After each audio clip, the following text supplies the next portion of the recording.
El zumbido del avión era un murmullo constante mientras descendíamos sobre la península de Yucatán.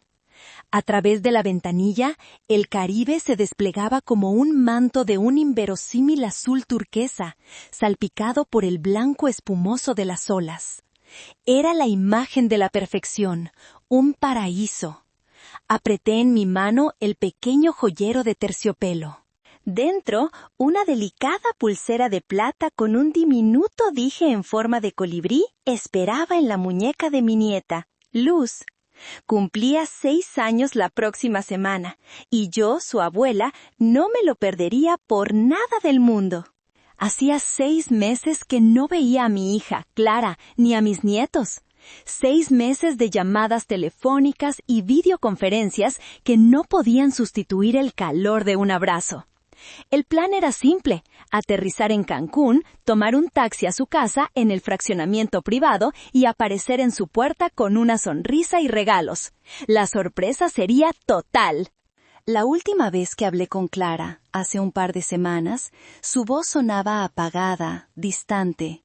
«Solo es el estrés del trabajo, mamá, y los niños no paran», me había dicho, con una risa que no llegó a sus ojos. Su esposo, Fabián, siempre elocuente y encantador, me aseguraba en cada llamada que todo estaba de maravilla, que su negocio inmobiliario florecía, que Clara simplemente necesitaba descansar. «No te preocupes, Elisa, yo la cuido», decía con esa confianza pulida que siempre me había generado una extraña inquietud. «Soy arquitecta, ahora retirada. Mi vida se rige por la lógica, por estructuras y cimientos. Mi esposo, Fernando, que en paz descanse, solía decir que yo podía encontrar una grieta en un muro de titanio. Y en Fabián siempre había percibido una fisura fina, casi invisible, pero presente». El taxi se deslizó por las calles impecables del fraccionamiento, bordeadas de palmeras y bugambillas de colores vibrantes. Las casas eran modernas, minimalistas, con grandes ventanales que reflejaban el sol. La de mi hija era una de las más bonitas, o al menos así la recordaba. Cuando el auto se detuvo, le pagué al conductor y me bajé, sintiendo el abrazo húmedo y cálido del aire caribeño. Caminé por el sendero de piedra hacia la puerta principal, y fue entonces cuando la primera nota discordante rompió la sinfonía del paraíso. El jardín de Clara, su orgullo y alegría, estaba muerto.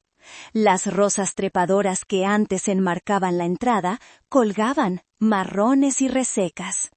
El césped, antes un tapete verde esmeralda, mostraba manchones amarillos. El pequeño huerto de hierbas aromáticas era un cementerio de tallos secos. Toqué el timbre 1, 2, 3 veces. El silencio del otro lado era pesado, absoluto. Me asomé por la ventana de la sala. Dentro, el desorden habitual de una casa con niños pequeños. El triciclo de Rocco, los lápices de colores de luz, pero todo cubierto por una fina capa de polvo. La casa no gritaba vida, susurraba abandono. Una sensación helada, ajena al calor tropical, comenzó a recorrer mi espalda. Rodé la casa, mi corazón latiendo con una fuerza desordenada. En la parte trasera, la pequeña alberca tenía una capa verdosa en la superficie. Los juguetes flotantes estaban descoloridos por el sol. Fue entonces cuando una voz me sacó de mi estupor. «¿Busca a alguien, señora?» Me giré.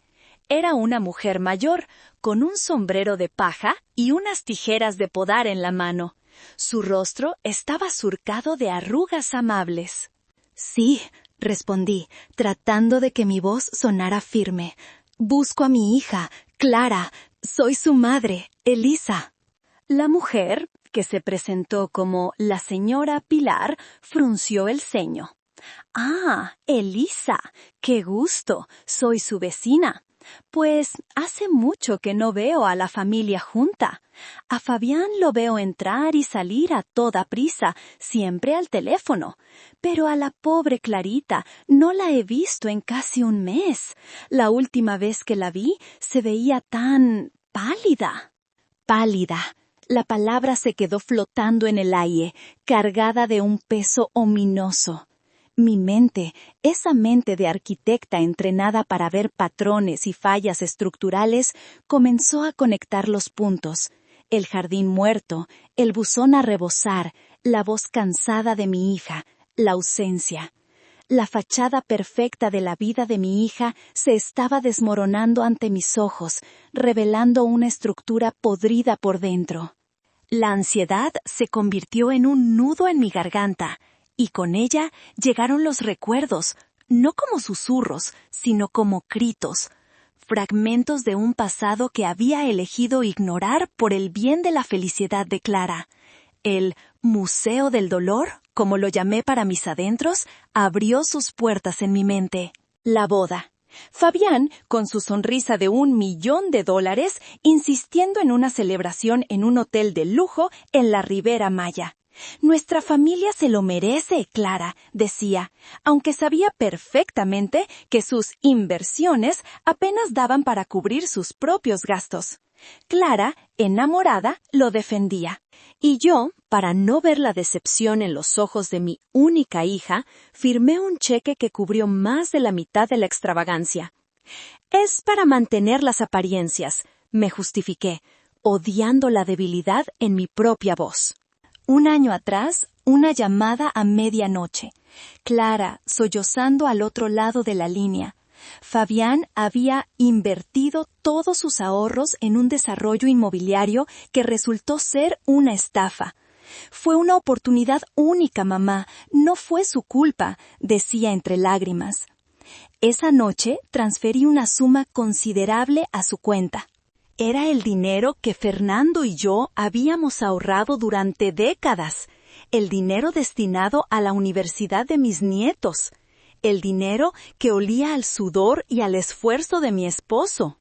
Y mientras autorizaba la transferencia, un pensamiento amargo me cruzó la mente. El dinero por el que Fernando trabajó toda su vida ahora servía para tapar los agujeros de un hombre que nunca había trabajado de verdad por nada. La exhibición final y la más dolorosa.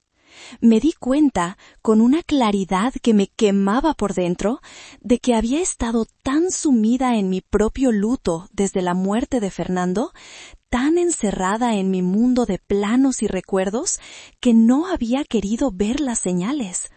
Había escuchado la fatiga en la voz de Clara, pero no había preguntado más. Había sentido la falsedad en la sonrisa de Fabián, pero la había ignorado. ¿Cómo no me di cuenta? Estaba tan perdida en mi propio dolor que no vi el sufrimiento de mi propia hija. Esa pregunta era un ácido corroyendo mi alma. Saqué mi teléfono. El pánico era ahora una bestia viva dentro de mí. Marqué el número de Clara. Buzón de voz. Marqué el de Fabián. La llamada se cortó tras el primer tono. Rechazada. Mi mente corría a 1000 por hora. Hospitales. Tenía que haber una explicación. Recordé que Clara había mencionado una vez un hospital privado, el mejor de Cancún. Busqué el número en internet y marqué, mis dedos torpes y temblorosos. Hospital Ángeles de la Costa. Buenas tardes, dijo una voz profesional. Buenas tardes, respondí, mi voz un hilo tembloroso. Busco a una paciente, mi hija, Clara Sandoval. Un momento, por favor. La música de espera era una tortura. Cada segundo era una eternidad. Lo siento, señora, pero no puedo dar información de pacientes por teléfono. Por favor, supliqué, el orgullo hecho trizas. Soy su madre. He venido de Ciudad de México de sorpresa y no la encuentro. Algo está mal, lo sé. Por favor, solo dígame si está ahí. Hubo una pausa. Pude oírla teclear. Luego un suspiro. Señora, su hija está aquí. Está en la unidad de oncología. Oncología. La palabra impactó contra mí con la fuerza de un tren de carga. El mundo se inclinó, los colores se desvanecieron. Dejé caer el teléfono. La señora Pilar me sujetó del brazo, su rostro una máscara de preocupación. No sé cómo llegué al hospital. Solo recuerdo el olor a antiséptico, el brillo estéril de los pasillos y el rostro compasivo de una jefa de enfermeras que me guió hasta una habitación al final del pasillo. Y allí estaba ella, mi Clara, pálida, sí, pero esa palabra no le hacía justicia. Estaba consumida, una sombra frágil de la mujer vibrante que recordaba, conectada a máquinas que pitaban con una monotonía aterradora, su hermoso cabello castaño reemplazado por un gorro de tela. Cuando sus ojos se encontraron con los míos, se llenaron de lágrimas. «Mamá», susurró, y esa sola palabra contenía un universo de dolor, miedo y alivio. Corrí a su lado y la abracé con una delicadeza que nunca antes había necesitado usar con ella. Se sentía como un pájaro herido. «Estoy aquí, mi amor, estoy aquí», repetía una y otra vez, como un mantra. Me contó la verdad a medias, la versión que Fabián le había hecho memorizar. El diagnóstico había llegado hacía meses, un cáncer agresivo. «No queríamos preocuparte, mamá», dijo, su voz apenas audible. Fabián dijo que podíamos manejarlo, que él se encargaría de todo. Ahora mismo está en un viaje de negocios muy importante para conseguir más dinero para el tratamiento. Vuelve mañana.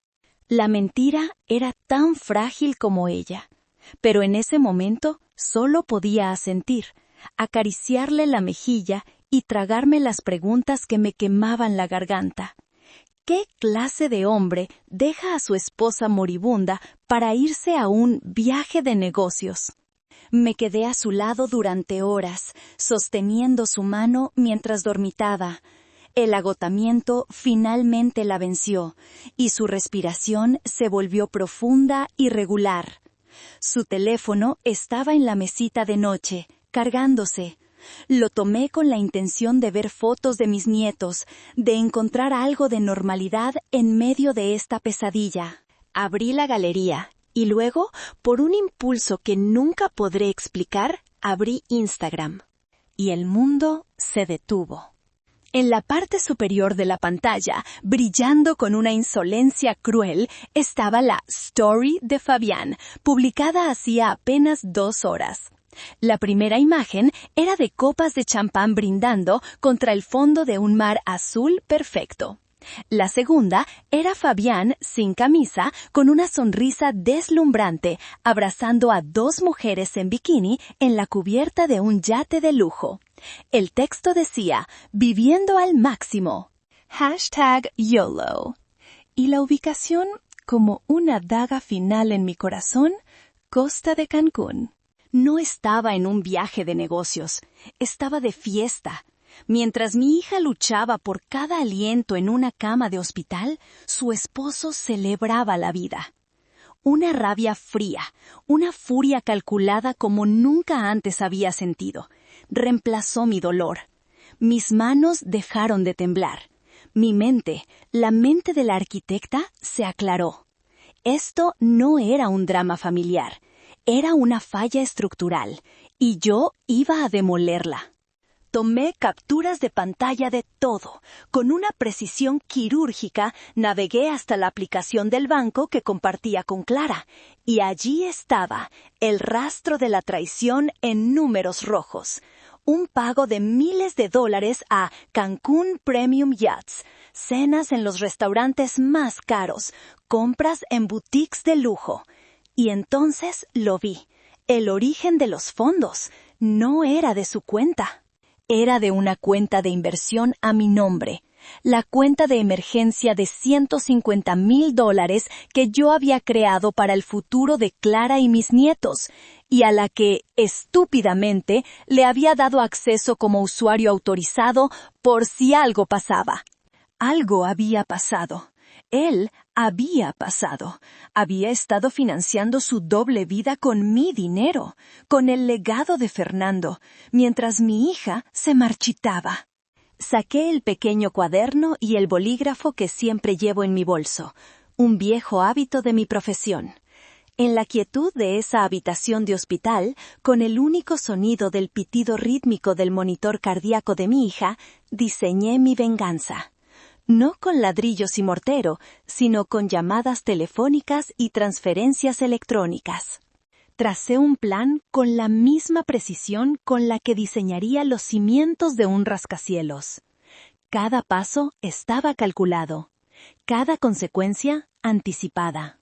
Mi primera llamada fue a Inés, mi mejor amiga, mi ancla en toda tormenta. Su voz, siempre práctica, me devolvió a la tierra. Elisa, respira. Ese infeliz no sabe con quién se metió. Me dio el número del licenciado Becerra, un abogado en Ciudad de México conocido por ser un tiburón, un depredador, exactamente lo que necesitaba. La venganza, como un buen edificio, necesita una base sólida. Y la base del mundo de Fabián era mi dinero. Era hora de demolerla. Con el cuaderno abierto en mi regazo, mostrando el plan de acción, hice la primera llamada.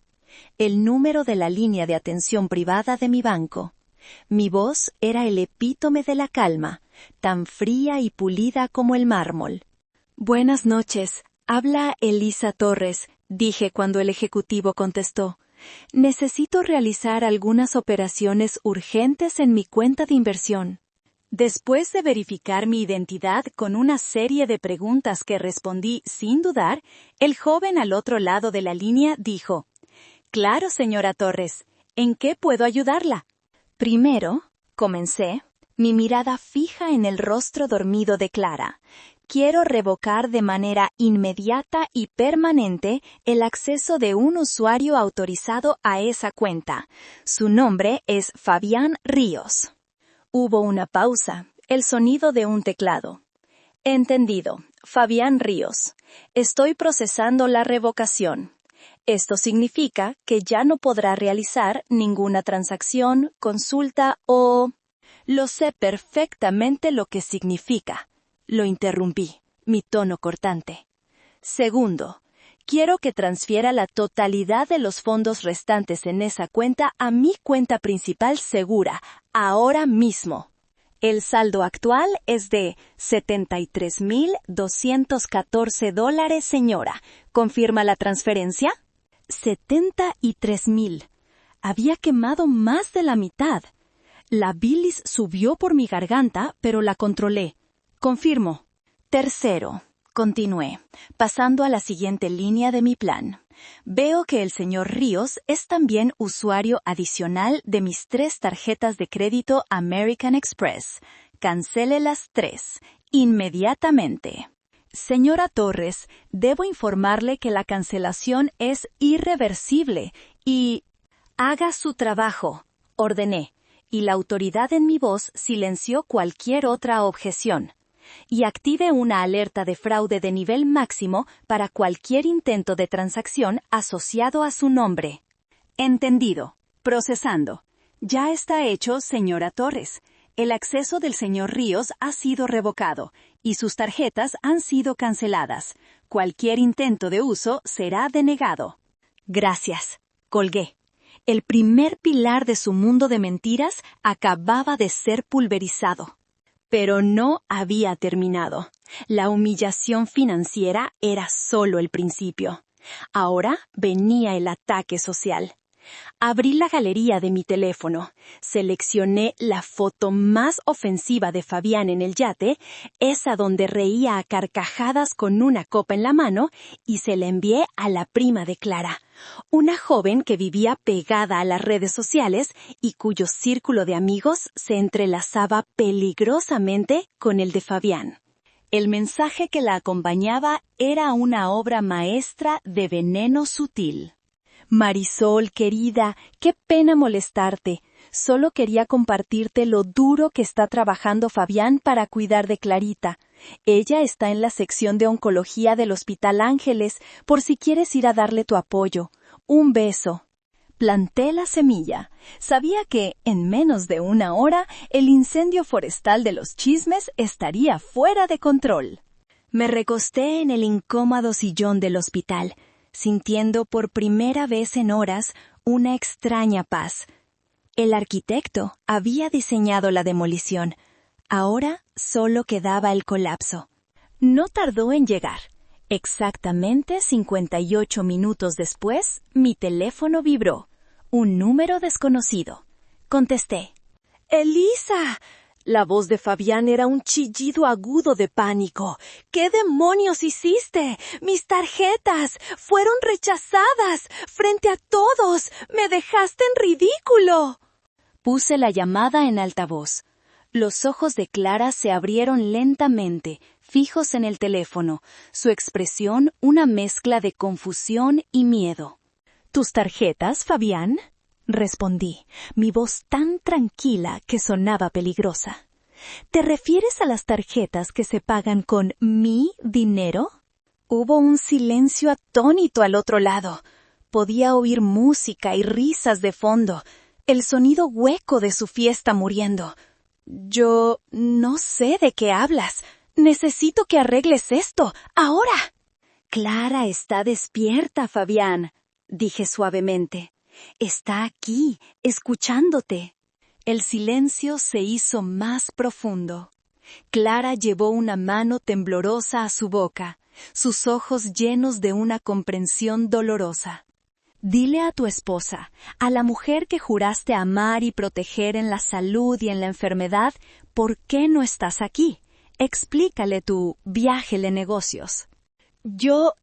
Elisa, esto es un malentendido, tartamudeó, su arrogancia evaporándose. Iba a ir al hospital mañana, lo juro. Esto es networking. ¿Networking? Repetí, saboreando la palabra. ¿Estabas haciendo networking con mis $150,000 mientras tu esposa recibe quimioterapia? La fiesta se acabó, Fabián. «¡No puedes hacerme esto!», gritó, su voz rompiéndose. «¡Soy su esposo! ¡Tengo derechos!». Fue entonces cuando Clara habló. Su voz, un susurro frágil pero firme. «Ya no». Fabián debió oírla, porque su tono cambió de la furia a la desesperación. «Clara, mi amor, por favor, no es lo que parece. Déjame explicarte». «No hay nada que explicar», dije yo, retomando el control. «Acabo de colgar con mi abogado. A menos que quieras enfrentarte a un cargo por fraude y a una demanda de divorcio que te dejará sin nada, te sugiero que desaparezcas. Y la compañía del yate probablemente te buscará. Parece que el último pago no pasó». Se desmoronó. Pude oír sus sollozos, patéticos y huecos. «Por favor, Elisa, no tengo a dónde ir. Necesito dinero para volver». «Debiste pensarlo antes de cambiar a tu familia por una botella de champán», sentencié. Colgué el teléfono y bloqueé su número. La demolición estaba completa. En la habitación solo se oía el llanto silencioso de mi hija. Pero no eran lágrimas de tristeza, eran lágrimas de liberación, lágrimas que lavaban años de mentiras y excusas. Me acerqué y la abracé, y por primera vez desde que llegué, sentí que los cimientos de nuestra nueva vida comenzaban a construirse. Un año después, el sol de la mañana se filtraba por los ventanales de la nueva casa de Clara en Ciudad de México, a solo 10 minutos de la mía. El olor a café recién hecho y a pan tostado llenaba el aire. Desde la cocina podía ver a Clara en su estudio, un espacio luminoso que yo misma diseñé para ella, trabajando en una ilustración digital, su rostro concentrado y sereno. Su cabello había vuelto a crecer. corto y moderno, enmarcando una cara que había recuperado el color y la vida. El tratamiento había sido brutal, pero Clara luchó con una fuerza que me asombró. En remisión completa desde hacía 3 meses, había renacido. El divorcio fue rápido y silencioso. Fabián, enfrentado a las pruebas irrefutables y al ostracismo social, firmó todo sin rechistar y desapareció. Un fantasma de un pasado tóxico. ¡Abuela! La voz de Luz me sacó de mis pensamientos. Entró corriendo a la cocina, seguida por Rocco, ambos ya con el uniforme escolar. ¡Mira el dibujo que hice! Era un retrato de las 3, Clara, Luz y yo, de la mano bajo un sol sonriente. Mientras les servía el desayuno, mi mirada se posó en el jardín que se veía a través de la ventana. Juntas, Clara y yo, habíamos plantado nuevas flores, hierbas aromáticas, incluso un pequeño limonero. Era un trabajo lento, pero cada brote nuevo era una promesa, un símbolo de nuestra resiliencia. Esa tarde, mientras los niños estaban en la escuela, Clara y yo nos sentamos en el porche, con una taza de té. Me tomó la mano. «Gracias, mamá», dijo en voz baja. «No solo por el dinero o por los abogados. Gracias por enseñarme a demoler para poder reconstruir». La apreté la mano. La rabia de aquel día en el hospital se había disipado, reemplazada por una paz profunda y una certeza inquebrantable. El mundo de mentiras de un hombre se había derrumbado, sí, pero de sus ruinas habíamos levantado algo mucho más fuerte, algo real, un hogar. Dicen que la venganza es un plato que se sirve frío, que no trae felicidad. Pero cuando veo la luz en los ojos de mi hija, cuando escucho las risas de mis nietos resonando en una casa llena de amor y verdad, sé que lo que hice no fue venganza, fue justicia, fue amor en su forma más feroz. Destruí el mundo falso de un hombre para reconstruir el mundo real de mi familia. ¿Hice mal?